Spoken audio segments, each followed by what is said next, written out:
কুষ্টিয়ার কুমারখালীতে কলাবাগানে কাজ করতে গিয়ে রাসেল ভাইপার সাপের কামড়ে একজন কৃষকের মৃত্যু হয়েছে। উপজেলার জগন্নাথপুর ইউনিয়নের চর জগন্নাথপুর গ্রামে এই ঘটনা ঘটে। কুমারখালী কুষ্টিয়া প্রতিনিধির পাঠানো তথ্যচিত্রে থাকছে বিস্তারিত। কুষ্টিয়ার কুমারখালীতে কলা বাগানে কাজ করতে গিয়ে রাসেল ভাইপার সাপের কামড়ে একজন কৃষকের মৃত্যু হয়েছে। বুধবার সকালে উপজেলার জগন্নাথপুর ইউনিয়নের চর জগন্নাথপুর গ্রামে এ ঘটনা ঘটে। নিহত হয়েছেন জগন্নাথপুর ইউনিয়নের চর জগন্নাথপুর গ্রামের মৃত ট্যাংরা প্রামাণিকের ছেলে কামরুল প্রামাণিক, বয়স 40 বছর।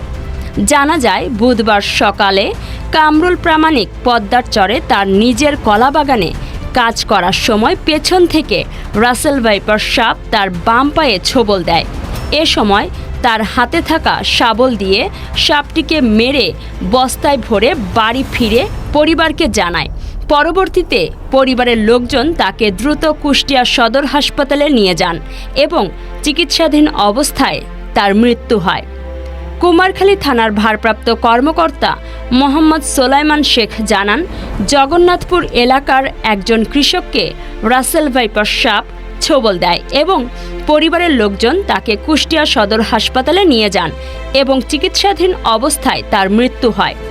তদন্ত প্রতিবেদন কুষ্টিয়া সদর থানায় পাঠানো হয়েছে এবং সদর থানা পুলিশ এ বিষয়ে প্রয়োজনীয় ব্যবস্থা গ্রহণ করেছে।